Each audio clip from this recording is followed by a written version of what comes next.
Hi అండి, welcome to my channel. అందరికీ గురు పౌర్ణిమ శుభాకాంక్షలండి. నాకు జన్మనిచ్చినటువంటి నా తల్లిదండ్రులకి, నాకు విద్యను నేర్పినటువంటి గురువులకి పాదాభివందనం చేస్తూ ఈ గురు పౌర్ణిమ వీడియోను ఇవాళ మనం స్టార్ట్ చేసుకుందాం. ఇప్పుడు ఈ వీడియో చూస్తున్న వాళ్ళల్లో ఎవరైనా నా ఛానల్ని సబ్స్క్రైబ్ చేసుకుని వాళ్ళు ఉంటే వెంటనే సబ్స్క్రైబ్ చేసుకోండి. గురు పౌర్ణమి విశిష్టత ఏంటి, ఈరోజు మనం ఏం పూజలు చేసుకోవాలో చూద్దాం. ప్రతి సంవత్సరం ఆషాఢ మాసంలో వచ్చే పౌర్ణమిని గురు పౌర్ణిమ అంటారండి. ఈ గురు పౌర్ణిమ చాలా శక్తివంతమైనది. ఈ పవిత్రమైన రోజున విష్ణుమూర్తిని, మహాలక్ష్మీదేవికి ప్రత్యేకమైన పూజలు చేసుకోవాలండి. అయితే ఈ గురు పౌర్ణమికి ఆ పేరు ఎలా వచ్చిందో ఇప్పుడు తెలుసుకుందాం. పురాణాల ప్రకారం మహాభారతాన్ని రచించినటువంటి వేదవ్యాస మహాముని జన్మించిన రోజును మనం గురు పౌర్ణమిగా సెలబ్రేట్ చేసుకుంటామండి. ఈ సంవత్సరం గురు పౌర్ణిమ జూలై 21వ తేదీ ఆదివారం రోజున వచ్చిందండి. అయితే మనం ఆదివారం సాయంత్రం వరకే పౌర్ణమి ఉంటుంది కనుక ఆలోపు మనం గురు పౌర్ణమిని ఆచరించి మనం చేసుకునేటటువంటి పూజలు కానీ, మనం గురువులకు చేసేటటువంటి ఏదైనా పూజ కానీ అట్లాంటివన్నీ కూడా చేసుకోవచ్చండి. గురు పౌర్ణమి రోజున మనమందరం కూడా దక్షిణామూర్తిని పూజించుకొని ప్రత్యేకమైన పూజలు చేసుకోవాలండి. ఇంట్లో దక్షిణామూర్తి ఫోటో ఉండటం చాలా మంచిదండి. పిల్లలు ఉదయాన లేవగానే దక్షిణామూర్తి ఫోటోకు నమస్కరించుకుంటే మంచి విద్యాబుద్ధులు అంది చాలా గొప్ప వాళ్ళు అవుతారండి. అయితే మనం ఈ గురు పౌర్ణమి రోజున దక్షిణామూర్తికి పూజలు చేసుకున్న తర్వాత దక్షిణామూర్తి స్తోత్రాన్ని చదువుకోవాలండి. ఆ తర్వాత దక్షిణామూర్తికి ఎంతో ఇష్టమైనటువంటి గోధుమల పాయసాన్ని ప్రసాదంగా నివేదించుకోవాలి.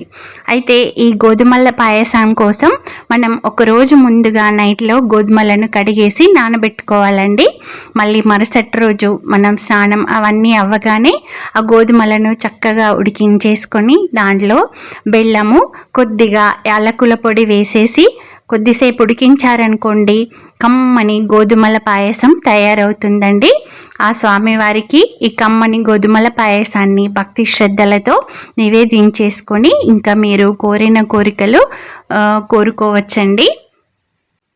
గురు పౌర్ణమి రోజున మనం లక్ష్మీదేవికి, విష్ణుమూర్తికి కూడా ప్రత్యేకమైన పూజలు చేసుకోవాలని చెప్పుకున్నాం కదా. అయితే ఈ పూజ చేసుకునేటప్పుడు ఓం నమో నారాయణ అనే మంత్రాన్ని 108 సార్లు చదువుకోవాలండి. గురు పౌర్ణిమ రోజున వచ్చేటటువంటి చంద్రకిరణాలకు అత్యంత శక్తి ఉంటుందండి. ఈ శక్తివంతమైన చంద్రకిరణాలు మన శరీరం మీద పడితే చాలా మంచిది. మనకు ఉన్నటువంటి ఎట్లాంటి చెడైనా కూడా తొలగిపోయి అంత మంచి జరుగుతుందండి. అంతేకాకుండా కంటి చూపుకు కూడా చాలా మంచిది. పౌర్ణమి రోజున చంద్రుడు నిండుగా ఉంటాడు కదా, అలా ఆ చల్లనైన జాబిల్ని చూస్తూ ఉంటే ఆ చంద్రకిరణాలు అనేవి మన కంటి పైన కూడా పడతాయి కదా, దానివల్ల మన కంటి చూపు కూడా చాలా మంచిదండి. గురు పౌర్ణిమ రోజున సాయంత్రం సమయంలో చంద్రుణ్ణి చూస్తూ ఓం చంద్రాయ నమః అనే మంత్రాన్ని చదువుకోండి. మీకు, మీ పిల్లలకి, మీ కుటుంబానికి కూడా అంత మంచి జరుగుతుంది. ఇంకో విషయం, మనకు గురు పౌర్ణమి అనగానే సాయిబాబా వారు గుర్తుకొస్తారు. అయితే ఈరోజు మనం సాయిబాబా వారికి ప్రత్యేకమైన పూజలు కూడా చేసుకోవచ్చండి. మీకు దగ్గరలో గనక సాయిబాబా మందిరం ఉంటే అక్కడికి వెళ్ళేసి భక్తితో సాయిబాబా వారిని ఆరాధించుకోండి. లేదంటే మీకు ఇంట్లో సాయిబాబా వారి విగ్రహం అందుబాటులో ఉంటే సాయిబాబా వారికి పంచామృతాలతో అభిషేకం చేసుకోండి. ఆ అభిషేకం చేసుకున్నటువంటి పంచామృతాలను ఇంట్లో ఉన్న వారందరూ కూడా తీర్థంగా సేవించవచ్చండి. బాబాకి విభూతి అంటే చాలా ఇష్టం కదా. పంచామృత స్నానం అయిపోయిన తర్వాత ఇంకా బాబా వారికి విభూతితో మీరు అభిషేకం చేసుకోవచ్చండి. ఈ విభూతిని మీరు బయటికి వెళ్ళేటప్పుడు నుదిటన ధరించుకొని వెళ్తే అంత శుభం జరుగుతుందండి. బాబా వారికి పంచామృత అభిషేకం తర్వాత మీరు మామూలుగా కొబ్బరికాయ అలా కొట్టేసుకొని ప్రసాదంగా సేవించవచ్చండి. బాబాకి ఎర్రని పూలు అంటే చాలా ఇష్టం అండి. మీకు ఎర్రని పూలు అందుబాటులో ఉంటే బాబాకి ఎర్రని పూల దండ ప్రిపేర్ చేసుకొని వేసేసుకోండి. ఇదండి గురు పౌర్ణమి విశిష్టత. మీకు గనక ఈ వీడియో నచ్చినట్లయితే లైక్ చేయండి, మీ ఫ్రెండ్స్కి రిలేటివ్స్కి అందరికీ షేర్ చేయండి.